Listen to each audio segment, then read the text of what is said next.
Salam əziz tamaşaçılar, hər vaxtınız xeyir olsun. 14 TV-nin efirində Söz Səndə verilişini izləyirsiniz. Verilişimizin bu dəfə də maraqlı mövzusu və maraqlı qonağı var.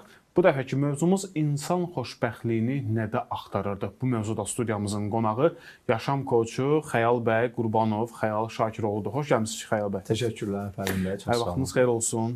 Təşəkkür edirəm ki, vaxt ayırıb təşrif buyurdunuz studiyamıza. Çox minnətdaram. İlkin mərhələdə tamaşaçılar üçün salamlaşmaq istəyirsinizmi, yoxsa suallarıma keçid alım?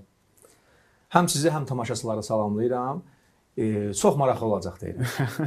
Təbii ki, siz varsınızsa burada studiyamızda təbii ki, maraqlı olmama imkanı yoxdur. Çünki sizi şəxsən tanıyıram və özünüzün də maraqlı insan olduğunuzu, maraqlı yanaşmalarınızın olduğunu bilirəm. Elə bu yaşam koçluğundan başlayaq. Bu yaşam koçluğu məsələsi yeni bir məsləkdir, yeni bir işdir. Bu həqiqətənmi yeni bir məsləkdir?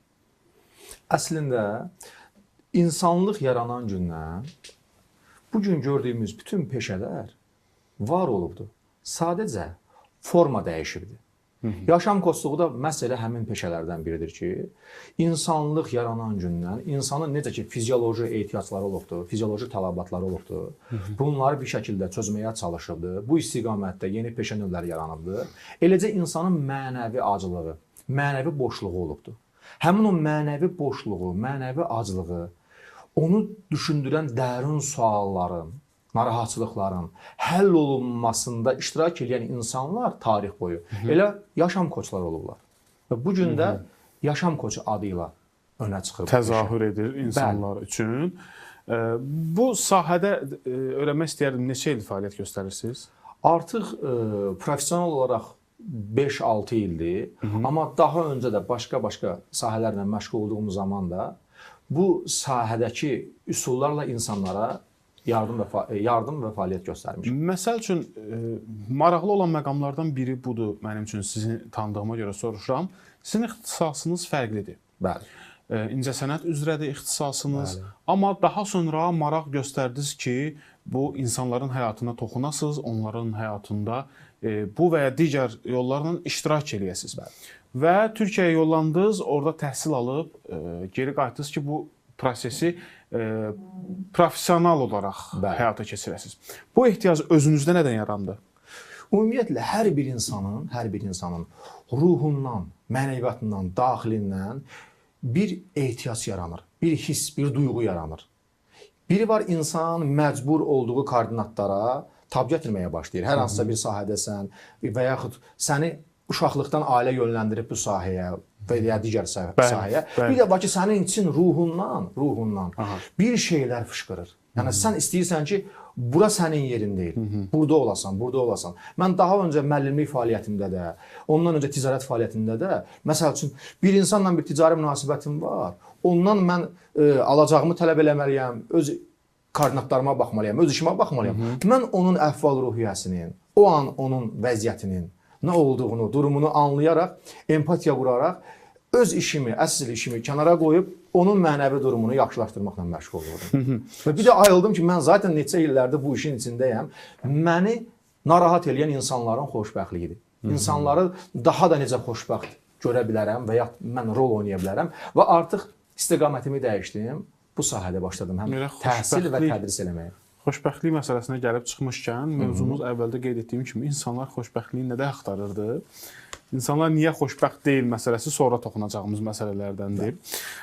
Bəs xoşbəxtlik nədədir? Gəlin ondan bir başlayaqmı? Əlbəttə. Xoşbəxtlik, mən belə deyərdim, bütün insanlar bir xoşbəxtlik dənizinin içindədirlər. Amma bunu bilmirlər. Bütün insanlar zaten xoşbəxtdirlər. Sıfırdan xoşbəxtdirlər. Amma bunu bilmirlər, ona görə də axan göz yaşlarını silmirlər. Bütün insanlar zaten xoşbəxtdir. Sadəcə bunun fərqinə varılmalıdır. Məsələn, mən də pasientlərlə işləmə metodlarımda mənim fərqindəlik tipli seanslarım var. Sonra arınma tipli seanslarım var. Sonra kodlanma tipli seanslarım var. Yəni, insan birinci növbədə özünün ali varlığını, ali mənini fərq etməlidir. Bilməlidir o kimdir, kimdəndir, hardan gəlir, hara gedir. İnsan bunu dərk eləyərsə artıq xoşbəxtliyi artıq yaxaladı. Xoşbəxtliyi tutdu, dərk etdi.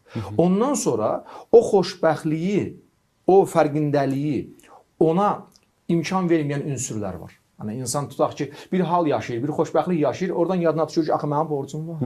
Axı mənim evladım belə bir problem yaşayır, mənim valideynim belə bir problem yaşayır. O düşüncələri ona negativ, üzücü, ağladıcı, zülm edərək yaşadan bir duyğular sistemi var insanın daxilində. Bax, insan oradan arınmalıdır. İnsan əbədi varlığını idrak eləyərsə, müaddi illüzyoner təsirlərdən arınar. İndi birinci növbədə insan fərqinə varmalıdır xoşbəxtliyin. Nizami Gəncəvi bizim dahi şairimiz və mən ona evliya deyirəm, Allah dostu deyirəm. Görün nə gözəl ifadə edir. Deyir, ver qəlbini Allaha, xoşbəxt olmaq istəsən. Eşqin özü şahlıqdır, elə bil taxt üstəsən. Bağlı öz əhdini pərverdigara, bütün duyğulardan çəkil kənara. Yəni, məsələ budur ki, insan birinci növbədə xoşbəxtliyinin fərqinə varmalıdır. Və hər kəs olduğu yerdə hal-hazırda xoşbəxtdir. Sadəcə fərqində deyil. İndi birinci növbədə o fərqindəliyi yaşamaq lazımdır. O fərqindəliyə sənə nələr mane olur? Hansı düşüncələr mane olur? Diqqətlə baxın hər biriniz, hal-hazırda ekran qarşısında bizi izləyən dəyərli insanlar. Hal-hazırda sizi üzən problemlər bir zamanlar yox idi. İndi var. Bir zamanlar olmayacaq. Deməli, zamanla var olan bir problemlər zinciri var və buna mən zamansal bir illüziya deyirəm və sən isə zamandan öncə də var idin, indi də varsan, zamandan sonra da varsan. 360 dərəcə varlığına insan fokuslansa, bu problemlər dilimdə gülməyə başlayır. Məqsədimiz odur. İnsanları o